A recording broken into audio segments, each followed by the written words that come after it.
الرحيم. السلام عليكم ورحمة الله وبركاته. Waalaikumsalam warahmatullahi wabarakatuh. إن الحمد لله نحمده ونستعينه ونستغفره ونعوذ بالله من شرور أنفسنا ومن سيئات أعمالنا. من يهده الله فلا مضل له ومن يضلل فلا هادي له.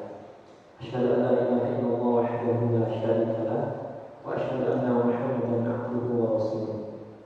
قال الله تعالى في القرآن الكريم: يا أيها الذين آمنوا اتقوا الله حق تقاته ولا تموتن إلا وأنتم مسلمون. يا أيها الناس اتقوا ربكم الذي خلقكم من نفس واحدة وخلق منها زوجها وبث منهما رجالا كثيرا ونساء واتقوا الله الذي تساءلون به والأرحام إن الله كان عليكم رقيبا. يا أيها الذين آمنوا اتقوا الله وقولوا قولا سديدا يصلح لكم أعمالكم ويغفر لكم ذنوبكم ومن يطع الله ورسوله فقد فاز فوزا عظيما. أما بعد. Jamaah kaum muslimin wal muslimat rahimakumullah. Alhamdulillah di malam hari ini masih di bulan Ramadan yang mulia, kita bersama-sama dapat kembali bertemu di rumah dari rumah Allah untuk talabul ilmi, ya, di pukul 10 malam, insyaallah. Semoga salawat dan salam tercurah kepada Nabi besar Nabi Muhammad sallallahu alaihi wasallam, kepada keluarganya, kepada para sahabatnya, dan kepada umatnya hingga akhir zaman. Dan juga saya tidak lupa mengucapkan terima kasih kepada DKM Masjid Al-Ikhlas yang telah berusaha payah mengadakan kajian i'tikaf di malam hari. Kalau di Masjid Al-Quran Jakarta Barat kemarin saya isi kajian i'tikaf di jam 11:30 di Masjid Ibnu Mas'ud, mulainya jam 9. Di sini kita mulai di berapa? 10. Baik. Sebelum kita masuk pada materi malam hari ini, yaitu amalan-amalan berbuat dosa di bulan Ramadan, maka tahu bahwasanya banyak sekali yang akan kita dapatkan dari menuntut ilmu syar'i. Di antara keutamaan menuntut ilmu, Allah mudahkan jalan menuju surga. Kata Nabi Sallallahu Alaihi Wasallam, "Man salaka tariqan yaltamisu fihi 'ilman, sahalallahu lahu bihi tariqan ilal jannah." Barang siapa yang keluar dari rumahnya dalam rangka menuntut ilmu, sahalallahu lahu bihi tariqan ilal jannah, maka Allah akan mudahkan jalan menuju surga. Kemudian keutamaan yang kedua, orang yang berkorban, mengorbankan waktunya keluar dari rumahnya dan keluar untuk menuntut ilmu, duduk di majelis ilmu. Maka orang-orang seperti ini, kata Nabi SAW, mendapatkan 4 keutamaan. Nabi mengatakan, "Majtama'a qaumun fi baitin min buyutillah yatluna kitabullah wa yatadarasunahu bainahum illa nazalat 'alaihim sakinah wa ghashiyatuhum rahmah wa hafathahumul malaikah wa dzakarahumullah fi man 'indah." Tidaklah berkumpul suatu kelompok komunitas di rumah dari rumah-rumah Allah. Kita sedang kumpul-kumpul di rumah Allah jemaah. Mereka mempelajari Al-Quran dan Sunnah, qala Allah qala Rasul, ila nazalat 'alaihim sakinah. Tidaklah turun kepada mereka melainkan sakinah. Sakinah itu kira-kira apa maknanya ya Pak? Ketenangan. Jadi ternyata di majelis itu turun ketenangan yang hakiki. Allah turunkan di majelis itu. Jamaah ketika di sini rasanya tenang nggak? Turun sakinah. Bahkan kalau selama saya ngisi kajian i'tikaf, sakinah itu pada berapa? Nggak tahu kenapa dapat sakinah, yang merem itu dapat sakinah. Di rumahnya sakinah mau ada apa kan? Bahkan kalau khatib Jumat, Jumat banyak sakinah. Duduk sambil merem. Baik. Kemudian rahmat Allah turun. Ya, rahmat Allah turun. Kemudian hafathul malaikah. Yang ketiga, malaikat menaungi dengan sayap-sayap. Kemudian paling luar biasa, wa dzakarallahu fi man indah. Dan Allah menyebut nama penuntut ilmu di arsy. Syarikul dengan simpulan, karena dia menuntut ilmu. Ini sekilas ya, keutamaan menuntut ilmu banyak, tapi saya hanya sebutkan 2 saja. Kemudian kita akan masuk tema di malam hari ini, amalan-amalan berdosa di bulan Ramadan. Bulan Ramadan adalah syahrul maghfirah, kata para bulan yang penuh ampunan. Sampai-sampai dikatakan oleh para ulama salaf, kata para ulama, kalau tidak di bulan Ramadan mendapatkan ampunan dosa dari Allah, maka di bulan mana lagi? Maka di bulan mana lagi? Itu kata para ulama. Oleh karena dalam kitab Lataiful Ma'arif oleh Ibnu Rajab Al-Hambali, para ulama mengatakan di antara yang Qatadah, beliau salah seorang ulama tabi'in yang bernama Qatadah rahimahullah mengatakan, siapa saja yang tidak diampuni Allah di bulan Ramadan, kata beliau, maka sungguh di hari lain di luar Ramadan akan sulit diampuni oleh Allah Subhanahu wa taala. Begitu juga Ibnu Rajab Al-Hambali rahimahullah mengatakan, tatkala semakin banyak pengampunan dosa di bulan Ramadan ini, maka siapa saja yang tidak mendapati pengampunan dosa tersebut dari Allah Subhanahu wa taala, sungguh dia telah terhalangi dari kebaikan yang sangat banyak. Iya, karena bulan Ramadan adalah syahrul maghfirah, bulan yang penuh dengan ampunan dari Allah Subhanahu wa taala. Oleh karenanya di malam hari ini saya akan paparkan beberapa amalan yang bisa menghapuskan dosa-dosa kita di bulan Ramadan, yang bisa meleburkan dosa-dosa kita di bulan Ramadan. Amalan yang pertama kira-kira apa jemaah? Baca Al-Quran? Bukan. Yang pertama dan utama, puasa? Bukan. Sedekah? Iya, tapi itu bukan nomor satu. Kan ada skala prioritas. Amalan yang menjadi skala prioritas. Bahkan kalau dosa kita sepenuh bumi, kalau kita melakukan amalan ini, dihapus. Walaupun kita membawa dosa sepenuh bumi nanti di hadapan Allah, dihapus semua. Kira-kira amalan apa? Istighfar dulu. Yang benar boleh pulang. Oh, ini nggak jadi kajian. Apa kira-kira? Mohon ampun. Mohon ampun. Taubat belum. Nomor satu taubat, nanti nomor sekian. Sumpah hajat enggak, nanti nomor sekian. Amalan yang pertama dan utama kata para ulama adalah mentauhidkan Allah Subhanahu wa taala. Jadi mentauhidkan Allah ini amalan pertama, nama tauhid. Tauhid itu lawan dari apa? Syirik. Tauhid lawannya syirik. Ya. Jadi amalan yang pertama adalah mentauhidkan Allah Subhanahu wa taala. Maka kita lihat amalan tauhid ini sangat besar, sangat berpengaruh dan berperan besar dalam pengampunan dosa seorang hamba. Maka di dalam hadis yang diriwayatkan oleh Imam Muslim, kata Nabi sallallahu alaihi wasallam, "Man laqiyani bi qurabil ardi khati'atan." Barang siapa yang menjumpaiku, maksudnya menjumpai Allah. Barang siapa yang menjumpai Allah dengan membawa dosa sepenuh bumi. Bayangkan ya Pak, nanti ada seorang hamba Allah yang ketika dia menjumpai Allah, dia membawa dosa di pundaknya sepenuh bumi.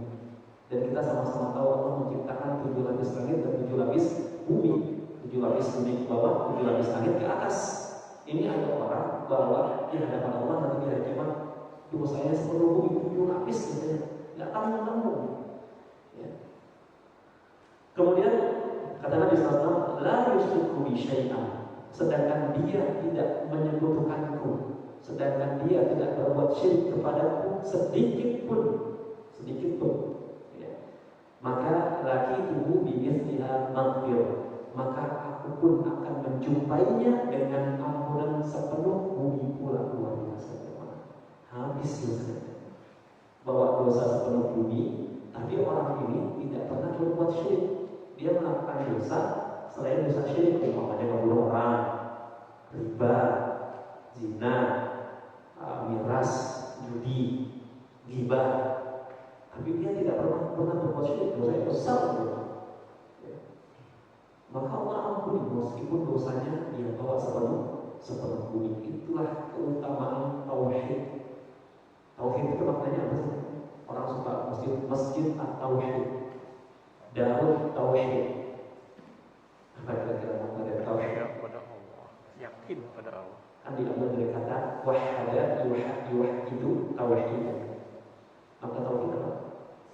Esa, mengesahkan Allah.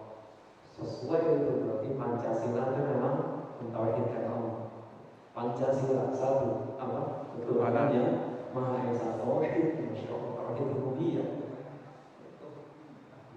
Tapi catatan penting bagi para ulama, ya, dari para ulama bahwasanya mentauhidkan Allah dengan tauhid yang benar, ya, bukan setengah-setengah.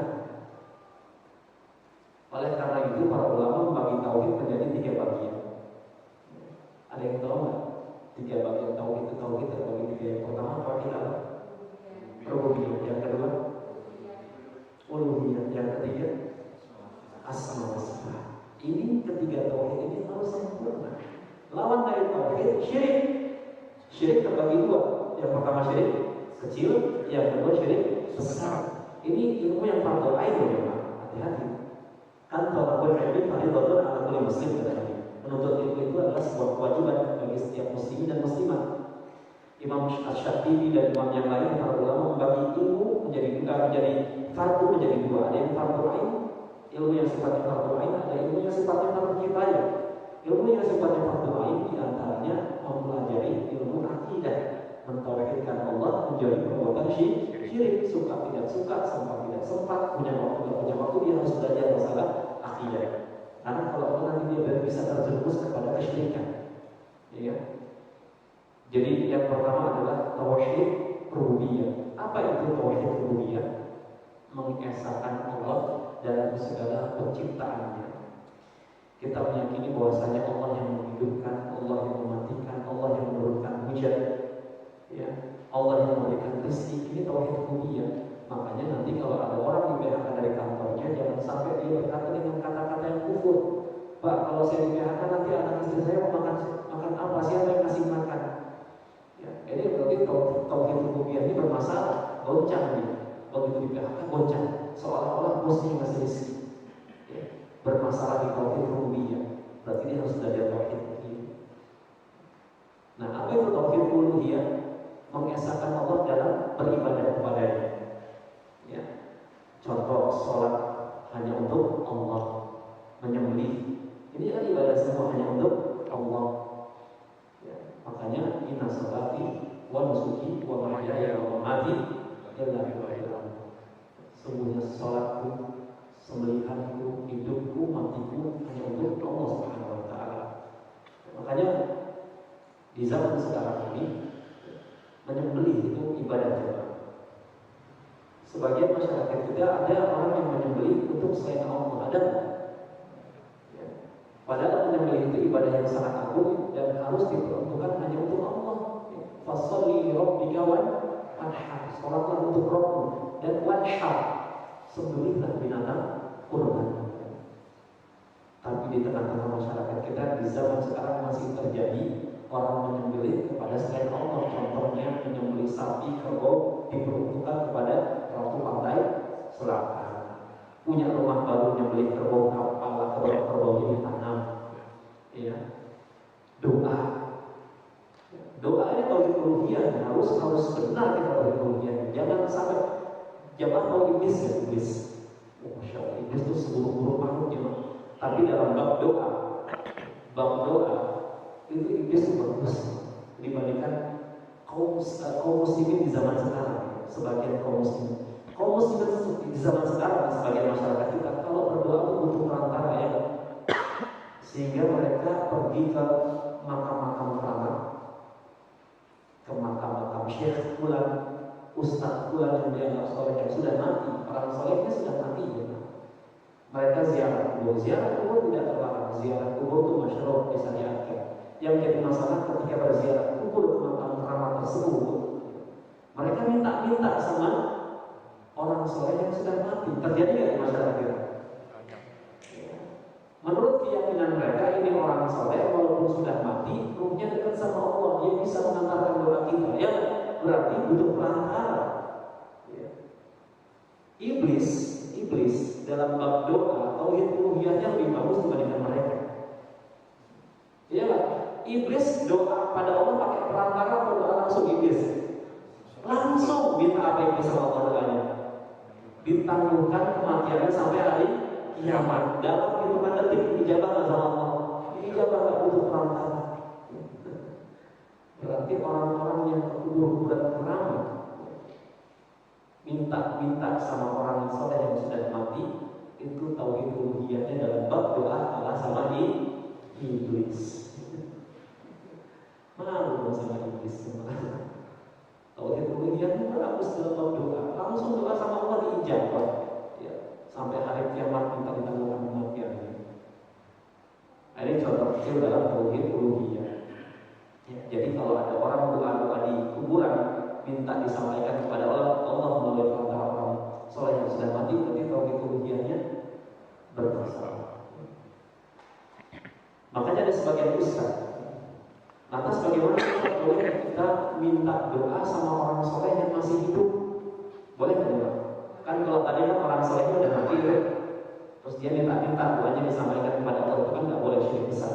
Sekarang orang solehnya kasusnya masih hidup, terus kita minta doa sama orang soleh yang dianggap soleh yang masih hidup, boleh nggak? Boleh, tapi kurang beradab. Karena Allah berfirman, "Ud'uuni astajib lakum." Doa langsung kalian padaku, langsung aja langsung. Gak usah pakai perantara, langsung aja. Ya, astajib lakum. Aku akan kabulkan. Makanya ada sebagian ustaz, sebagian kiai kalau diminta doa mereka menolak. Ini saking tawadhunya. Dan saya pernah mengalami hal tersebut. Ada guru saya, tolong doakan saya, jangan. Antum doa sendiri. Bisa jadi antum lebih mulia daripada saya. Gitu kan? Jadi kalau kita nanti ketemu ustaz, ketemu kiai, ustaz tolong doain dong, jangan tersinggung. Ustaz tersebut sedang mengajarkan adab kepada kita. Doa langsung kepada Allah sebagaimana firman Allah, "Ud'uuni astajib lakum." Itu tauhid uluhiyah. Kemudian tauhid asma wa sifat. Ya, mentauhidkan Allah dengan nama dan sifat-sifatnya yang sempurna. Kebanyakan sebagian orang bagus di tauhid rububiyahnya oke, uluhiyahnya juga oke, di asma wa sifatnya kepleset. Ya. Sekarang saya tanya, ini tentang tauhid asma wa sifat. Apakah Allah memiliki tangan? Jawabannya nggak apa-apa, salah juga nggak apa-apa. Allah punya tangan ya. Ini tauhid asma wa sifat. Kebanyakan kepleset di sini. Rububiyahnya oke, uluhiyahnya oke, asma wa sifatnya kepleset. Allah punya tangan ya? Punya? Dari itu banyak yang di Al-Quran Al-Karim. Jadi dalam akidah Ahlus Sunnah wal Jamaah ya, kita harus menetapkan apa yang Allah tetapkan dan menafikan apa yang Allah nafikan. Kalau Allah menetapkan dirinya punya tangan, kita satu hambanya menetapkan apa yang Allah tetapkan dan menafikan apa yang Allah nafikan. Dan ingat, jangan samakan Allah dengan makhluk. Contohnya yang menunjukkan Allah punya tangan di surat Al-Mulk ayat 1. Tabarakal-ladzi biyadihil mulk wa huwa 'ala kulli syai'in qadir. Sebagian besar terjemahan Al-Quran silakan jamaah nanti lihat Al-Quran terjemahan itu ditakwil maknanya. Ditakwil itu dipalingkan dari makna sebenarnya. Nggak mungkin Allah punya tangan. Akhirnya makna yadul itu dipalingkan menjadi menguasai. Padahal dalam akidah Ahlus Sunnah wal Jamaah dalam bab tauhid asma wa sifat, isbat menafi, menetapkan apa yang Allah tetapkan dan menafikan apa yang Allah nafikan, dan jangan samakan Allah dengan makhluk. Yang maha suci Allah yang dengan tangannya segala kerajaan, segala kuasa yang dengan tangannya. Tapi kalau jamaah lihat di Al-Quran terjemahan mesti ditakwil. Yang pegang Al-Quran coba lihat surat Al-Mulk ayat 1. Biasanya kata yad itu ditakwil dengan menguasai. Ya, menguasai. Sekarang berikutnya, Allah punya wajah. Allah punya wajah. Oh iya. Sebagiannya mentakwil kalau di Al-Quran tertulis wajah Allah ditakwil dengan ridho Allah. Allah nggak punya wajah. Ini maksudnya ridho.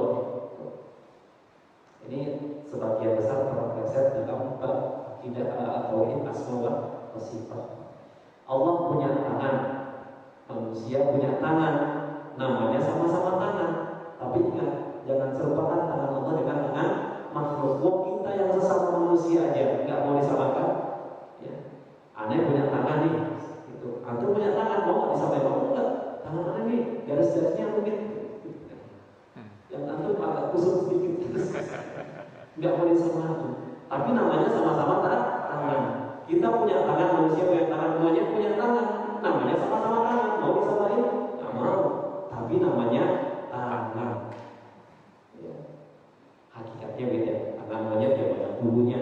Tangan kita ya seperti ini. Jadi disamain nggak mau.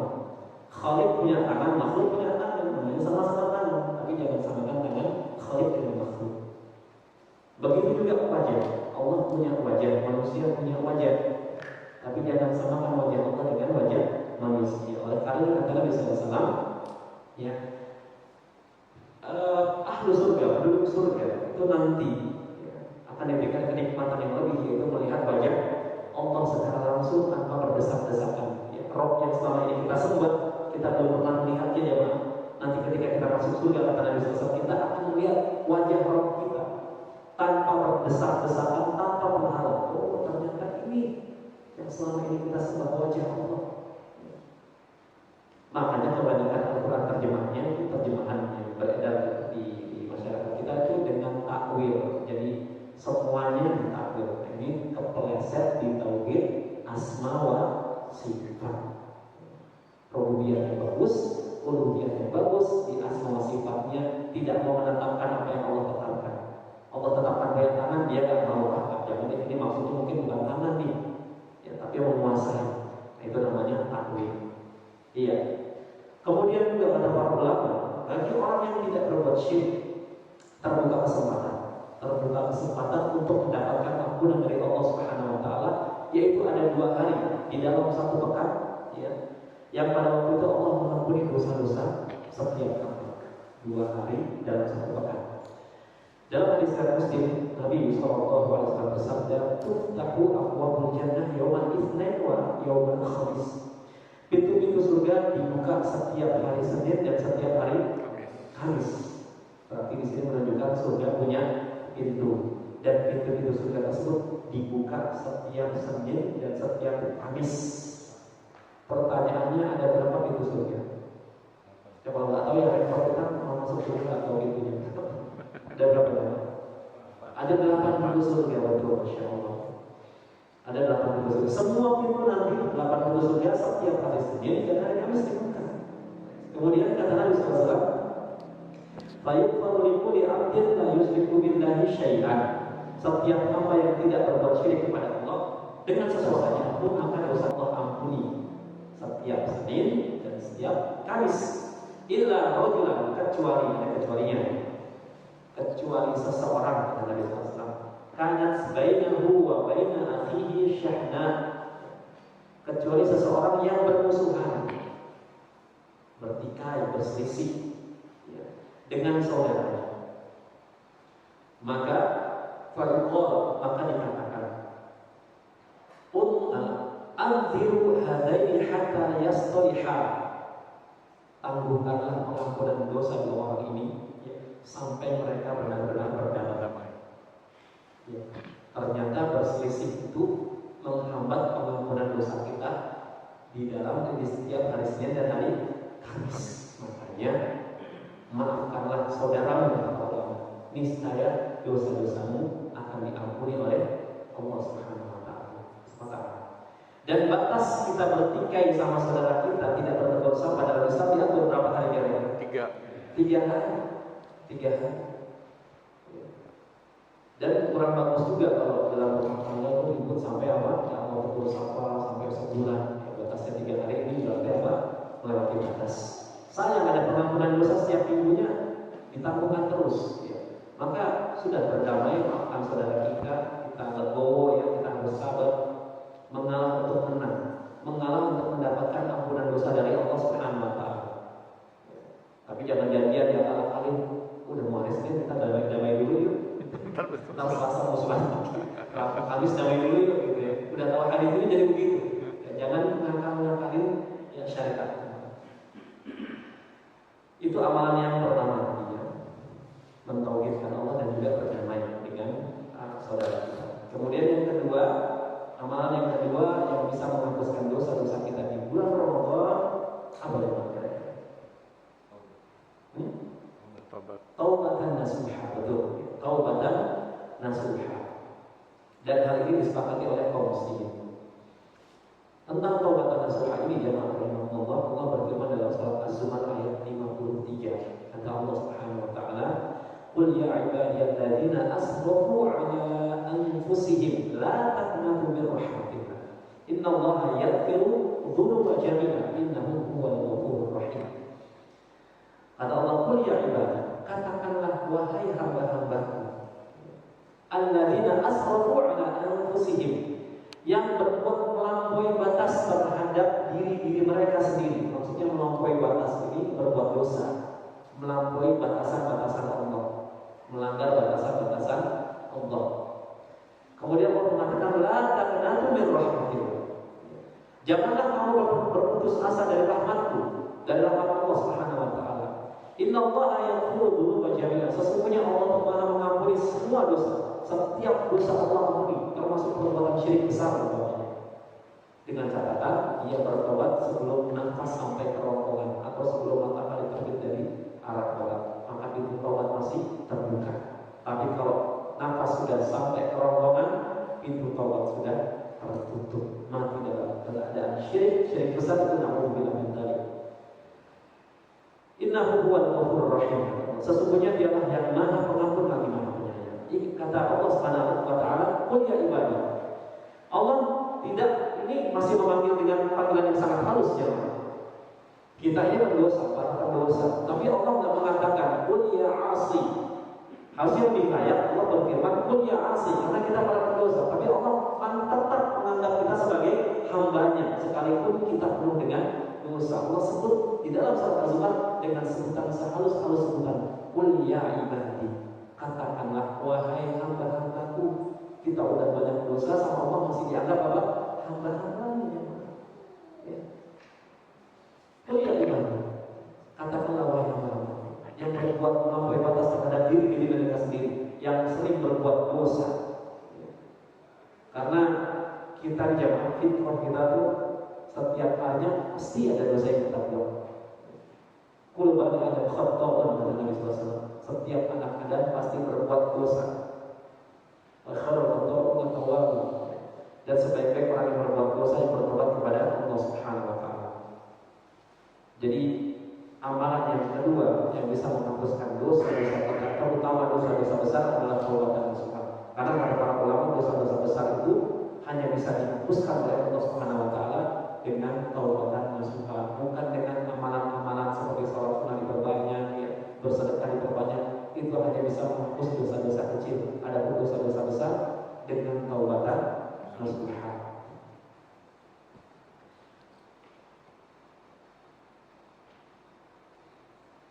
Kemudian amalan yang ketiga adalah istighfar, memohon ampun kepada Allah Subhanahu wa taala. Dan istighfar ini selain penghapus dosa juga pembuka pintu rezeki kita. Orang yang senantiasa istighfar, dosanya sudah diampuni, ya, rezekinya dibuka sama Allah Subhanahu wa taala. Dengan sebab apa? Dengan sebab istighfar. Nabi SAW bersabda, "Idza adnaba 'abdun dzanban faqala." Jika seorang hamba berbuat dosa, lantas dia mengatakan, "Ya Rabbi, adnabtu dzanban faghfirli." Ya Allah, ampuni berbuat dosa. Kemudian kata hamba tersebut, "Faghfirli," maka ampunlah dosa-dosaku. Faqal, maka Allah Subhanahu wa taala menjawab, "Alimal 'abdi anna lahu rabban yaghfiru dzanba wa ya'khudhu bihi qad ghafartu li 'abdi." Masyaallah.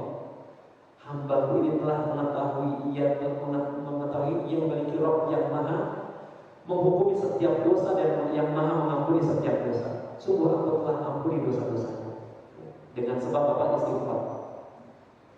Kemudian kata hamba tersebut, kemudian aku berbuat dosa dengan dosa yang lainnya. Tadi dia harus berbuat dosa istighfar, Allah ampuni dosanya. Setelah itu dia buat dosa yang lainnya. Kemudian kata hamba ini, "Ya Rabbi, adnabtu dzanban akhar." Ya Allah, aku melakukan dosa yang lain.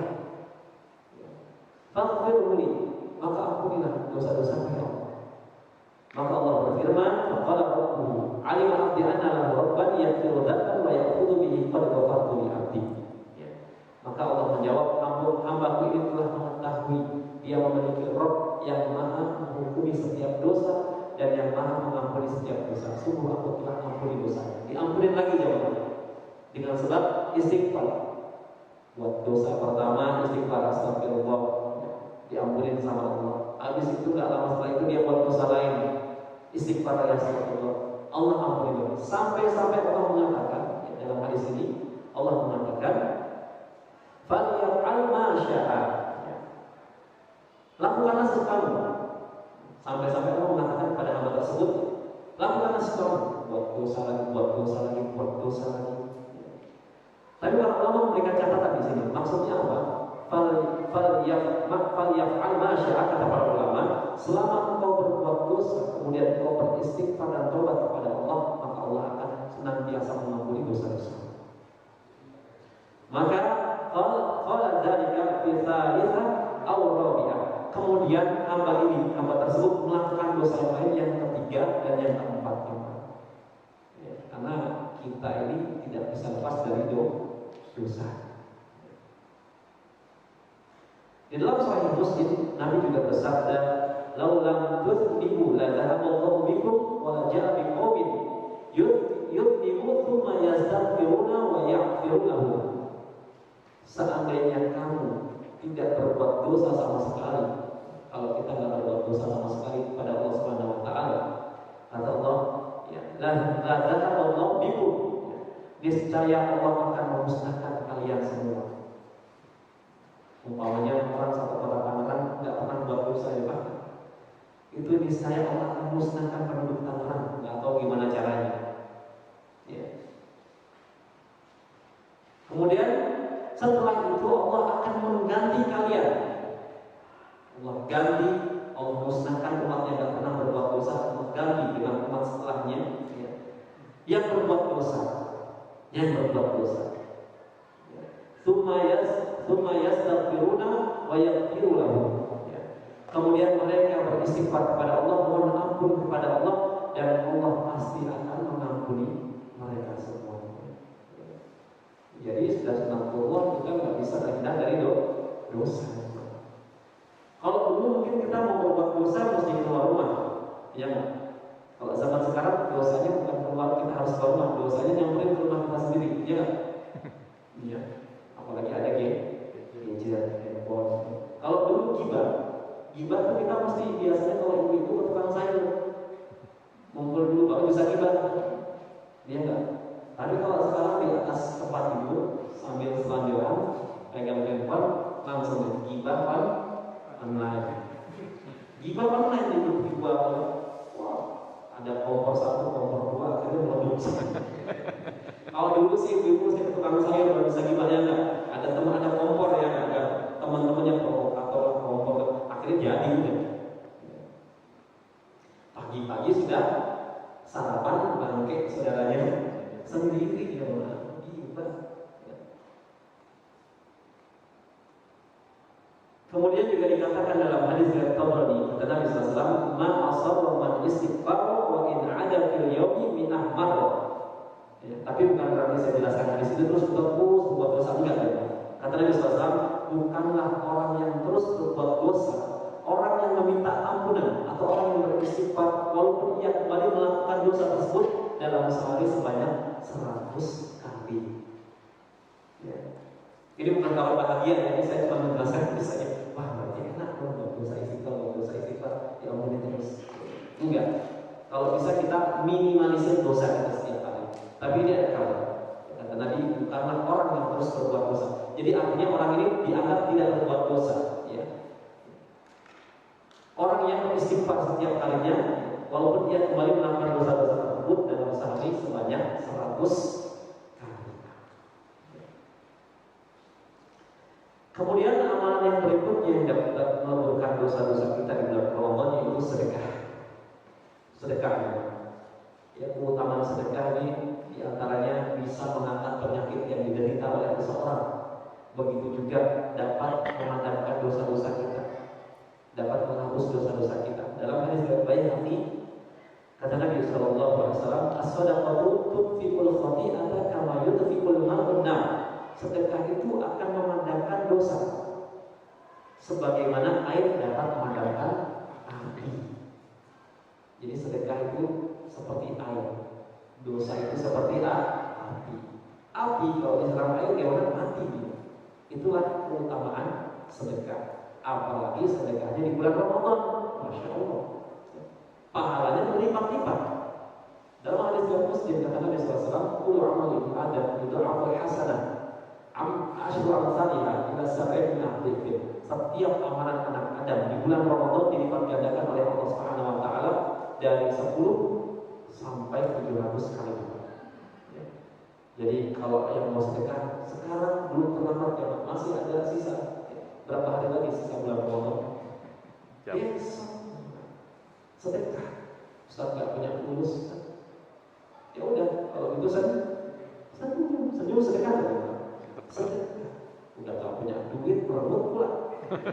Gimana mau sedekahnya? Ente nggak punya duit kok merebut, senyum aja sedekah. Nggak punya duit ya. Kalau tanggal jangan sampai tanggal muda senyum-senyum. Kalau tua merebut, cemerut gitu ya. Antum itu kalau ketemu orang buta bisa melihat kan? Ya, diajarkan akhlaknya. Dengan orang buta pun yang nggak lihat kita harus senyum. Nabi SAW datang orang buta, merebut berpaling wajahnya ditegur sama Allah. Turun surat apa? Abasa wa tawalla. Wahai Muhammad yang bermuka masam itu gimana? Cemberut. Ya cemberut, merebut. Wa tawalla dan berpaling. Jadi kronologisnya asbabun nuzul di surat Abasa itu Nabi SAW sedang berdakwah sama pembesar Quraisy. Ada Abu Jahal, Abu Lahab, dengan harapan kalau mereka masuk Islam, ya udah yang lainnya orang masuk Islam. Lagi dakwah yang menjelaskan Islam itu seperti ini ada surga, ada neraka, ada akhirat. Tiba-tiba datang seorang buta yang miskin, namanya siapa? Abdullah bin Umi Maktum. Dalam salah satu riwayat saya lupa ya. Dia bukan bertanya, tapi dia meminta kepada Nabi suruh membacakan Nabi ayat Al-Quran. Makanya Nabi apa? Gak suka gitu.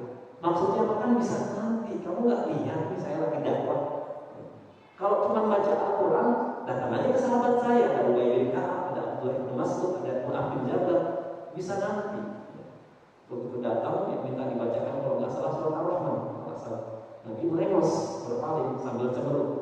Saya tanya orang buta lihat nggak kalau kita merengut? Nggak lihat, ditegur sama Allah. Ini bisa jadi pelajaran buat kita. Nah, ketika Allah menegur Nabi, ini kesalahan dari sisi manusia Nabi Shallallahu Alaihi Wasallam. Karena kata Nabi SAW, "Ana abduhu wa rasuluh." Aku ini seorang hamba dan juga aku ini seorang rasul. Nabi ketika salah dari sisi manusia, Nabi pernah lupa nggak? Pernah jangan sholat asar kalau nggak salah 3 rakaat, bayangin ya. Nabi pernah lupa. Ya. Apalagi kita pernah nggak bingung rakaat berapa nih pas sholat? Wah sering lupa. Baru Malik Yaumiddin kondangan tanggal berapa? Malik Yaumiddin ya mas. Belum sampai iya karena lupa. Nabi pernah lupa. Sholat asar 3 rakaat, para sahabat bingung nih, mau negok bukan? Gimana caranya? Akhirnya ada salah seorang sahabat ya bertanya kepada Nabi Muhammad, ya Rasulullah, apakah wahyu baru sudah turun? Kok sholat asar 3 rakaat? Oh baru. Terima kasih sudah mengingatkan. Akhirnya disempurnakan lagi sama Nabi. Sempurnakan 1 rakaat, kemudian sujud sahwi, kemudian salam. Berarti Nabi juga pernah lupa dari sisi manusia. Karena Nabi seorang hamba dan seorang Rasul.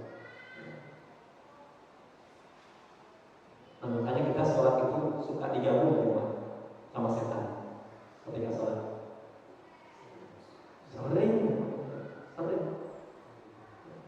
Sering digabung.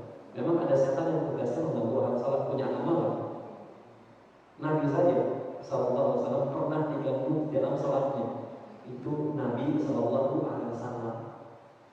Pertanyaannya, setan yang mengganggu dalam sholat namanya siapa? Ayo namanya siapa? Bukan. Siapa? Ada yang tahu? Punya nama dia. Khinzib. Namanya Khinzib. Tugasnya memang mengganggu orang sholat. Khinzib dan bala tentaranya itu kata Nabi SAW, kalau dikumandangkan adzan, dia lagi terbirit-birit sampai terkentut-kentut cuma. Pas ada mari dia menjauh. Adzan selesai, orang baca surat lagi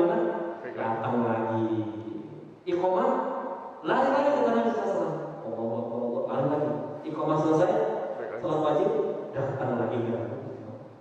Nah, Nabi pernah diganggu oleh khinzir ini. Selesai sholat Nabi salam, ya, dicekik sama Nabi. Khinzir ini dicekik sama Nabi. Kata Nabi SAW, seandainya saya tidak menghormati saudaraku Sulaiman, niscaya kau sudah aku gantung, sudah aku ikat di tiang, ya, di Masjid Nabawi, agar besok kau bisa dijadikan mainan oleh anak-anak di kota Madinah. Tuh, ya. Itu kebetulan Nabi diizinkan oleh Allah melihat khinzir yang mana. Jadi Allah antum semua pas salat tahajud, ya, diizinkan Allah melihat khinzir, cekik aja. Itu juga Allah berani. Jangan-jangan nggak jadi sholat, ada khinzir nih, hajatnya aneh gitu, nggak jadi sholat. Pagi wudhu ada khinzir kayak gitu. Nabi cekek, Nabi mau ikat, cuma Nabi mau menghormati Nabi Sulaiman, menguasai bangsa jin, jadi nggak jadi gitu. Kalau saja aku tidak menghormati saudara Sulaiman, aku sudah aku ikat di tiang masjid biar besok tidak mainan sama anak-anak di kota Madinah. Ini menunjukkan ketika makhluk goib, kata para ulama, goib artinya apa? Tidak bisa terlihat. Tiba-tiba dia bisa terlihat, ya, berarti makhluk goib ini keluar dari fitrahnya. Yang harusnya nggak bisa terlihat, jadi bisa terlihat. Berarti dia dalam keadaan lemah seperti itu. Dan ketika dia dalam keadaan lemah karena keluar dari fitrahnya, maka dia bisa disakiti. Nabi bisa mencekiknya, bahkan bisa mengikatnya. Makanya kalau antum ya diizinkan Allah, ditakdirkan Allah melihat yang nggak aneh-aneh, udah aja pukul kayak dicekek boleh aja masalah. Berani nggak? Abu Hurairah pernah, ya, Baitul Mal itu kecolongan kurma 3 hari 3 malam. Di 2 hari pertama dia Abu Hurairah ngadu sama Nabi. Semalam tuh ada yang datang membeli kurma dari Baitul Mal. Kata Nabi, nanti malam dia datang lagi. Nanti malam dia datang lagi. Benar, malamnya datang lagi, malam ketiga. Dipegang sama Abu Hurairah, ditanya, kamu ini dari golongan manusia atau golongan jin? Aku ini dari golongan jin. Ya. Ketika dipegang atas Abu Hurairah, tangannya penuh dengan bulu seperti bulu anjing dan dingin. Ya, jadi bisa dipegang. Terus ketika mau dibawa ke Nabi, Nabi ketakutan loh, setan dia. Kemudian dia mengatakan kepada Abu Hurairah, wahai Abu Hurairah, jangan, nanti aku ajarkan satu ayat yang dapat membakar kaummu. Akhirnya Abu Hurairah diajarkan ayat kursi, bayangin, ngebocorin rahasia.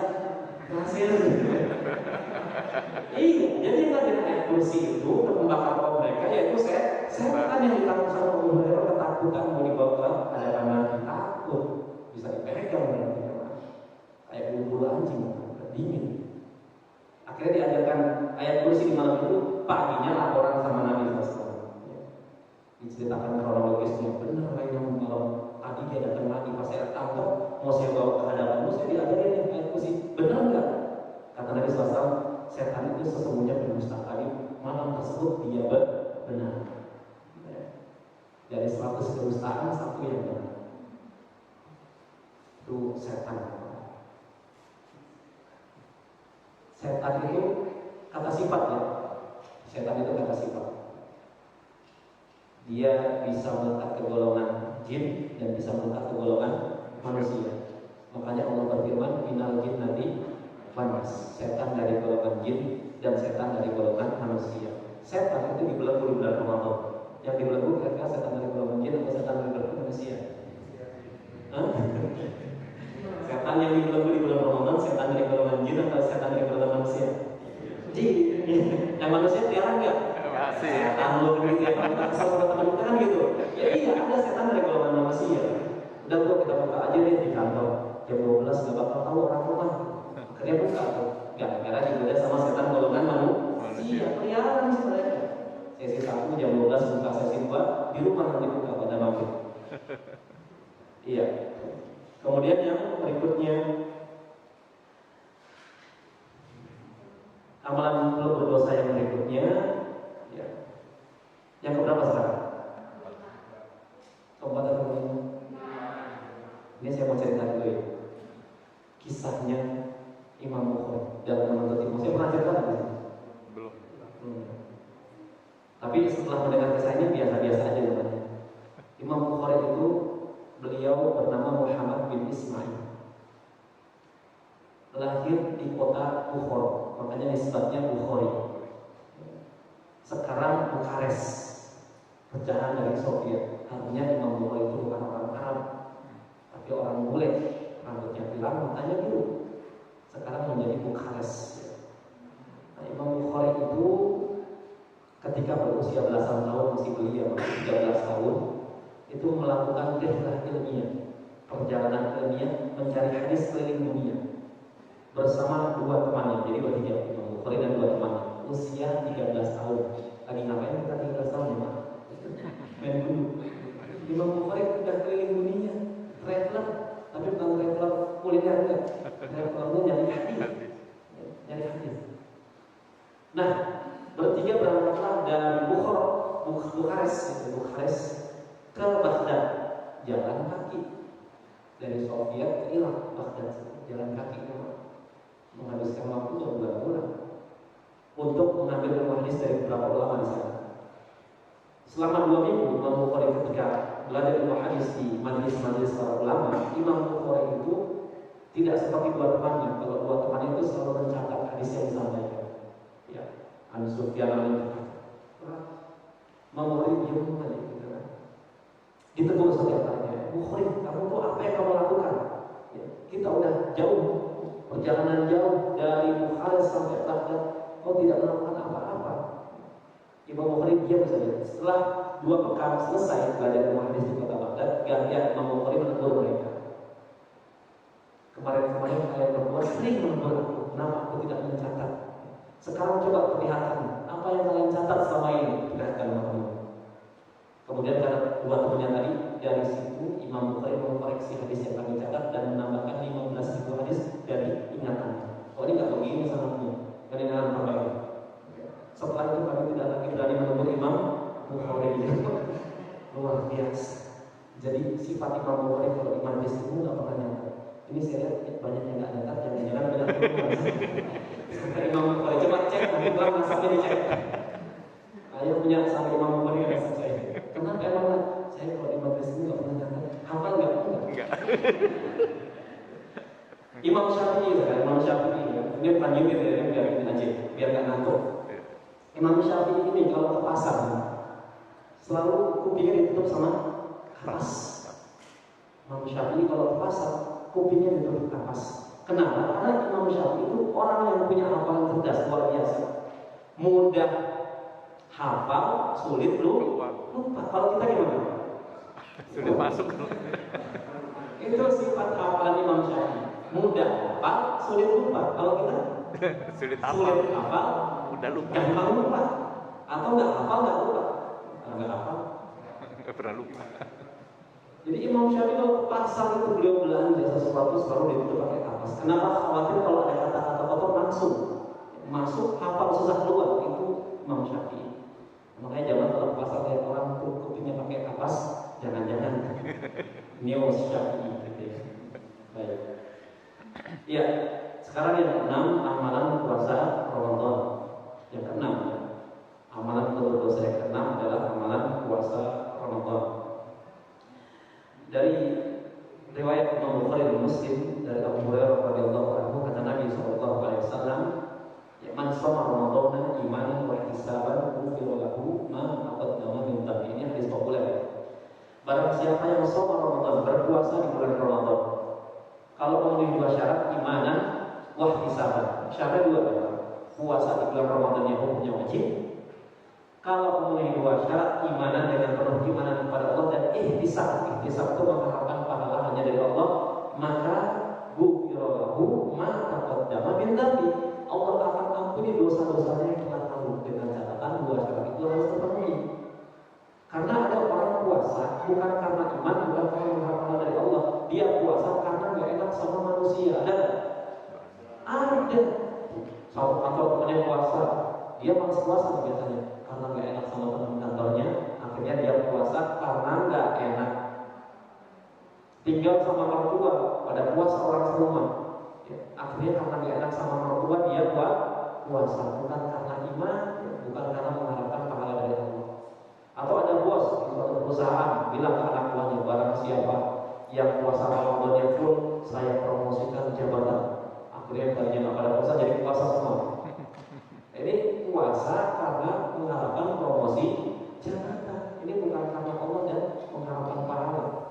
Ya, bukan karena iman dan mengharapkan pahala dari Allah Subhanahu Wa Taala. Baik, jadi masih ada sisa 1 hari lagi puasa Ramadan besok. Ya. Yang niatnya salah, mari kita luruskan sama-sama. Ya. Niatkan puasa kita hanya dengan keimanan dan hanya mengharap pahala dari Allah Subhanahu Wa Taala. Kemudian yang ketujuh, amalan berdosa yang ketujuh di bulan Ramadan tentunya adalah qiyam Ramadan. Qiyam Ramadan. Dalam hadis Bukhari dan Muslim dari Abu Hurairah radhiyallahu anhu, Nabi sallallahu alaihi wasallam bersabda, "Man qama Ramadana imanan wa ihtisaban, ghufira lahu ma taqaddama min dhanbihi." Redaksinya hampir sama, hanya depannya saja yang berbeda. Kalau tadi man shoma Ramadan, kalau ini man qama Ramadan. Barang siapa yang melakukan qiyam Ramadan, qiyam Ramadan, salat malam di bulan Ramadan, yaitu salat sunah tarawih kata para ulama. Imanan wa ihtisaban, dengan penuh keimanan dan ihtisab mengharap pahala dari Allah, ghufira lahu ma taqaddama min dhanbihi. Maka Allah akan ampuni dosa-dosa yang telah lalu. Bayangin, siangnya puasa Ramadan, dosa kita diampuni. Malamnya tarawih. Dua syaratnya sama-sama terpenuhi. Siangnya diampuni dosa kita yang telah lalu, malamnya diampuni selama 29 atau 30 hari. Bayangkan Pak. Makanya bulan Ramadan disebut Syahrul Maghfirah, bulan yang penuh dengan ampunan dosa dari Allah.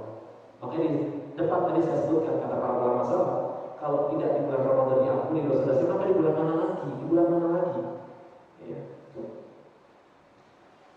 Tapi banyak orang yang salat tarawih, ya, itu mengadakan survei. Hanya masjid ini selesai jam berapa? Masjid ini jam berapa di survei dulu? Oh ini yang paling cepat, akhirnya dia terakhir di sini.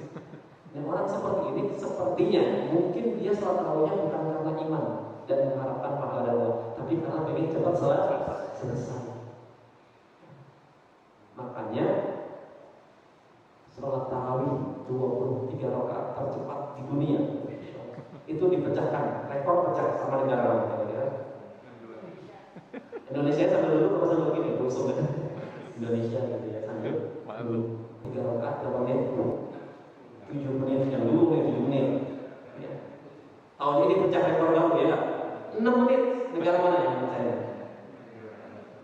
Ternyata masih juara umum Indonesia dalam memecahkan rekor tarawih tercepat di dunia. Belum ada negara lain. Di zaman Nabi dan para sahabat belum pecah rekor. Tabi'in juga belum pecah. Tabi'in belum, imam yang 4 belum.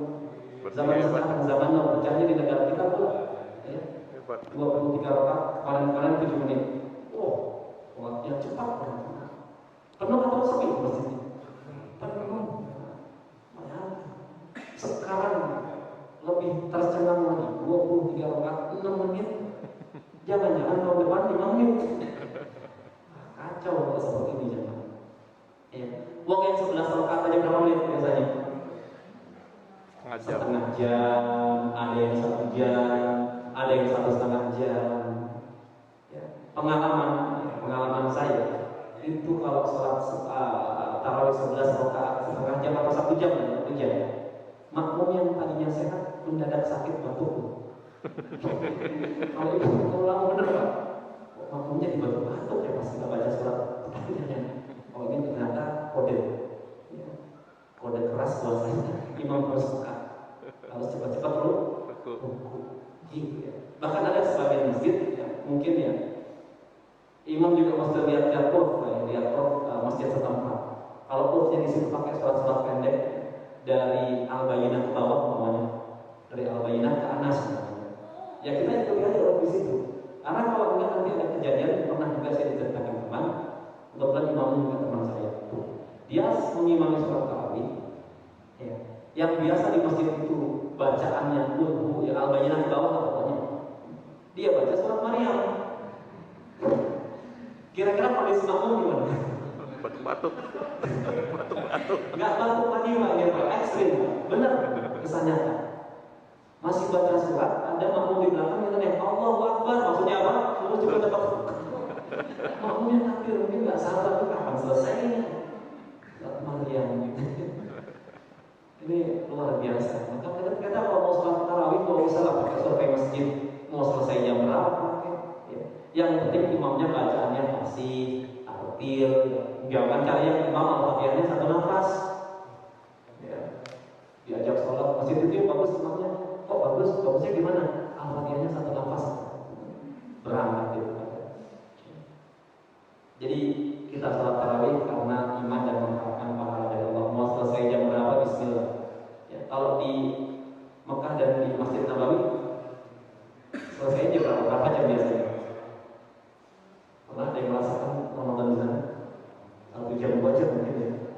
1 jam 2 jam. Baik, yang ke-8 sekarang, yang terakhir. Amalan yang terakhir untuk meleburkan dosa-dosa kita di bulan Ramadan yaitu menghidupkan sholat malam pada malam Lailatul Qadar. Dalam hadis Bukhari dari Abu Hurairah radhiyallahu anhu, kata Nabi sallallahu alaihi wasallam, "Man qama lailatal qadri, man qama lailatal qadri imanan wa ihtisaban, ghufira lahu ma taqaddama min dhanbi." Ya, barang siapa yang melaksanakan sholat pada malam Lailatul Qadar karena iman, ya, dan mengharapkan pahala dari Allah, maka ghufira lahu ma taqaddama min dhanbi. Allah akan ampuni dosa-dosanya yang telah lalu. Dan kita masih berada di 10 malam terakhir bulan Ramadan.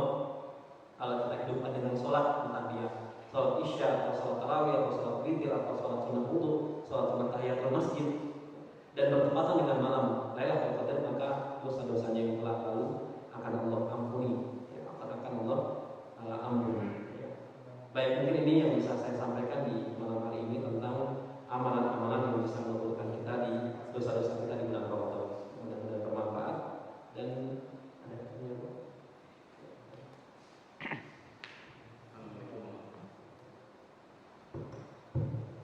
Ya, Bapak Ibu, tak terasa kita sudah hampir 1 jam lebih kajian kita pada malam ini.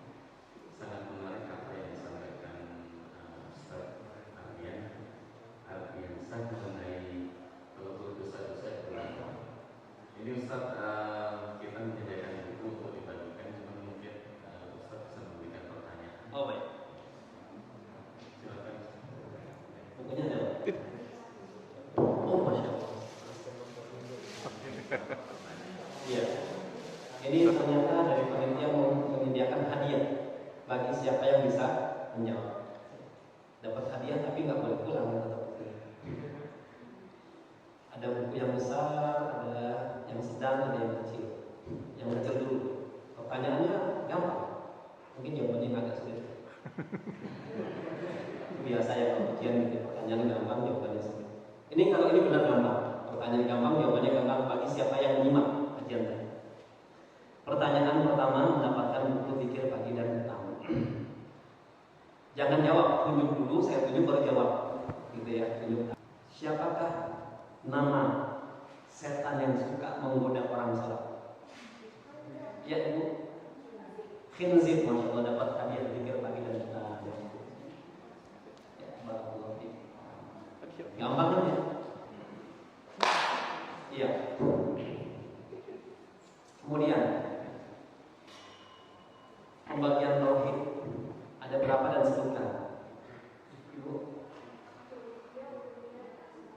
Masya Allah, betul ada 3, yang ruqyah, asma wa sifat. Ya.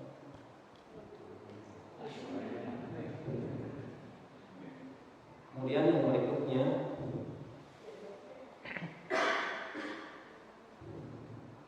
siapa sahabat Nabi yang dipanggil dari seluruh pintu surga, dari 8 pintu surga dipanggil semuanya. Ayo masuk pintu sini, panggil lagi, ayo masuk pintu sini. 8 pintu tersebut memanggil orang tersebut. Siapa sahabat tersebut? Abu Bakar Siddiq. Ya. Buku praktis sifat salat Nabi. Ya. Pertanyaan berikutnya, 8 pintu surga dibuka sama Allah setiap hari apa?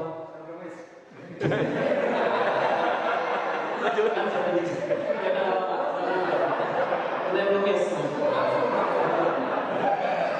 Ini namanya nama besar.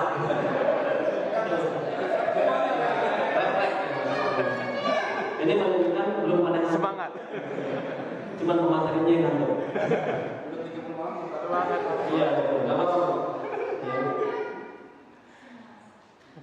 Sebut disebutkan ya kan di hadiah hari Senin dan Kamis itu ada pengampunan dosa. Tapi ada yang ditanggung bagi siapa yang melakukan apa? Iya Pak. Yang berselisih, betul. Yang berselisih dosanya ditangguhkan pengampunannya di hari Senin dan Kamis. Iya.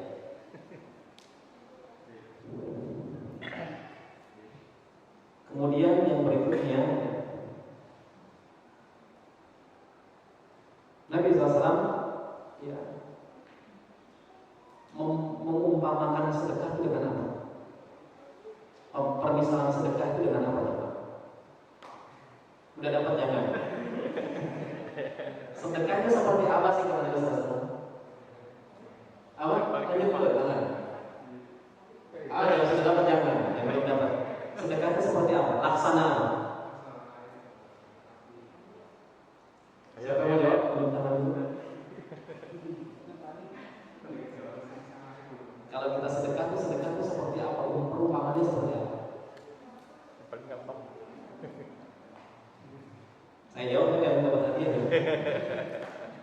Anda mau jawab? Lupa. Gawat. Dosa seperti api, berarti sedekah seperti api itu kan lawannya apa? Air. Udah dibagi-bagi ya pertama. Baik Pak.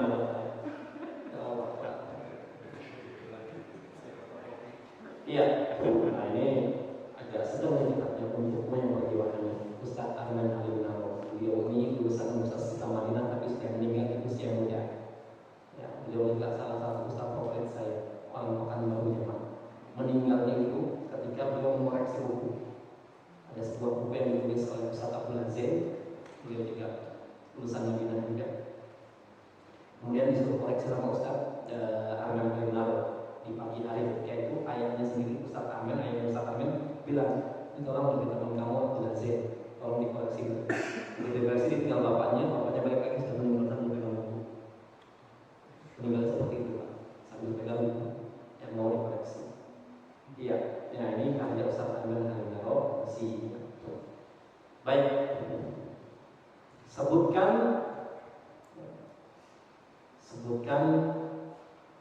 3 saja amalan pelebur dosa. Tunjuk tangan dulu. Iya Pak. Yang pertama Pak. Terus? Taubat nasional. Masya Allah. Mudah-mudahan Bapak berjiwa hanif. Jadi kita untuk berjiwa hanif. Masya Allah. Nah, ini kitab tauhid, kitab yang paling penting. Prioritas lawan kesyirikan adalah tauhid mentauhidkan Allah. Ini pertanyaan agak susah dikit, nggak apa-apa ya? Karena tebal. Sebutkan pembagian tauhid dan jelaskan. Kayak ujian. Pembagian tauhid itu tauhid ada berapa? Terus jelaskan udah, nggak usah pakai contoh. Kalau mau pakai contoh bagus. Ibu tadi udah dapat belum? Udah jangan, udah yang belum dapat. Ayo siapa? Tauhid terbagi menjadi berapa? Kemudian jelaskan. Ini masih bisa ikut nih. Gak ada yang jawab? Kalau nggak ada yang jawab, apa yang ibu coba sekarang jawab? Yang pertama.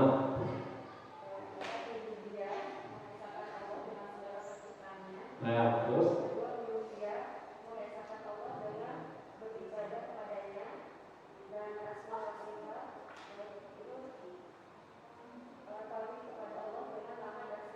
Oh, Masya Allah, minta sebab dapat kita tahu ini. Alhamdulillah. Ada hari lagi dong? Udah punya? Baik. Sekarang saya ini bukan pertanyaan. Yang hadir di sini siapa yang paling sepuh? 60 tahun ke atas. Nanti apa ya? Wah, nanti antum dapat buku sifat salat Nabi. Iya. Hadiahnya habis. Berarti dengan itu pula habis belum kajiannya. Ustaz, akan membuat menawarkan satu pertanyaan saja. Iya. Mungkin ada yang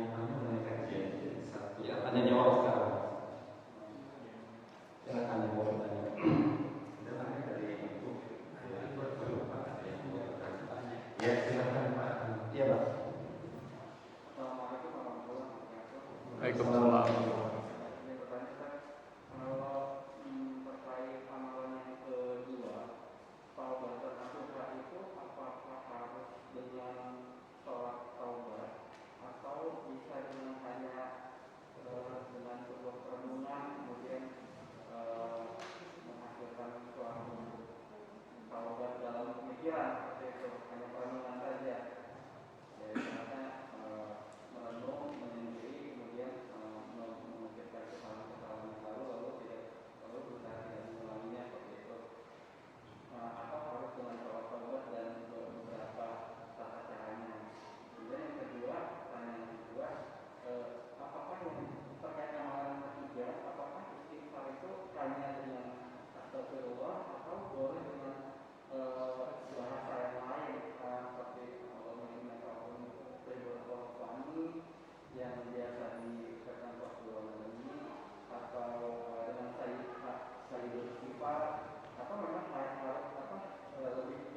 lebih afdal dengan hanya istighfar aja dengan perenungan suatu kesalahan yang apa ya, gimana ya, yang jelas, misalnya mengingat satu kesalahan yang kita ingat, kemudian kita meminta ampun untuk kesalahan yang itu, kemudian mengingat kesalahan yang lain lalu beristighfar dengan walaupun tidak didalamkan atau diucapkan 1000 kali atau beberapa ratus kali seperti itu, tapi apakah memang lebih afdal seperti itu ketika istighfar aja atau boleh dengan yang lain?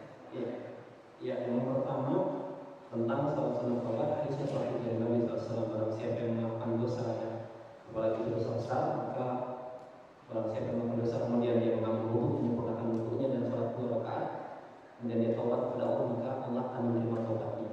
Artinya apa? Setiap orang melakukan dosa, entah itu dosa kecil atau dosa besar, maka dianjurkan bagi mereka untuk melakukan salat sunat taubat. Dan hadis ini sahih. Kemudian yang kedua, masalah istighfar, mohon ampun kepada Allah. Nabi SAW mengajarkan bahwa sebaik-baik istighfar adalah sayyidul istighfar. Pemimpinnya istighfar itu sayyidul istighfar. Lafaznya yang apa? Allahumma anta rabbi la ilaha illa anta khalaqtani wa ana abduka wa ana 'abduka wa 'alaika mastata'tu a'udzu bika min syarri ma sana'tu. A'udzu laka bi ni'matika 'alayya wa a'udzu laka bi dhanbi faghfirli fa innahu la yaghfiru dzunuba illa anta. Itu sayyidul istighfar. Telah diajarkan Nabi, itu yang paling bagus, yang paling afdol. Kalau yang belum hafal berusaha menghafalkan, berusaha menghafalkan.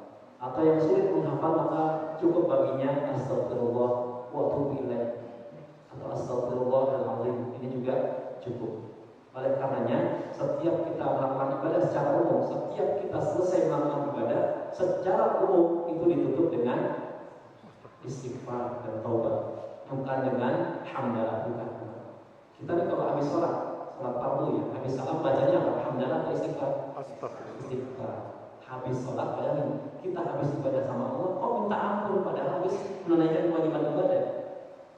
Kan harusnya habis assalamualaikum warahmatullahi wabarakatuh, alhamdulillah selesai habis sholat. Tapi enggak, Nabi suruh istighfar berapa kali? 3 kali. Habis salam assalamualaikum warahmatullahi wabarakatuh, istighfar, astagfirullah. Pertanyaannya kenapa kok bukan hamdalah? Alhamdulillah selesai dan selesai. Kenapa kok malah istighfar? Kenapa? Karena kata para ulama, ketika kita beribadah banyak lalai, banyak kelupaan. Contoh umpamanya kita sholat fardu, mungkin kita berusaha untuk khusyuk, menghadirkan rasa khusyuk, tapi apa daya, yang namanya setan mengganggu terus, menggoda terus. Mungkin di rakaat 1 kita bisa khusyuk, kedua bisa khusyuk, tiganya melawan khusyuk berat. Akhirnya setan masuk di sini, menggoda kita, lalai. Akhirnya terkadang kita sholat lupa jumlah bilangan rakaat, 3 atau 4, 3 atau 4. Kalau kita seperti itu, kira-kira yang diambil mana aja? 3 atau 4? 3 bilangan yang paling kecil kita ambil. Nanti di penghujung akhir sholat kita sujud sahwi. Baik, jadi yang lebih afdal, yang lebih ahsannya setiap kita melakukan dosa kita membaca sayyidul istighfar di pagi hari maupun di petang hari. Di pagi dan petang di situ ada sayyidul istighfar. Baik, Allahu a'lam bishawab. Iya.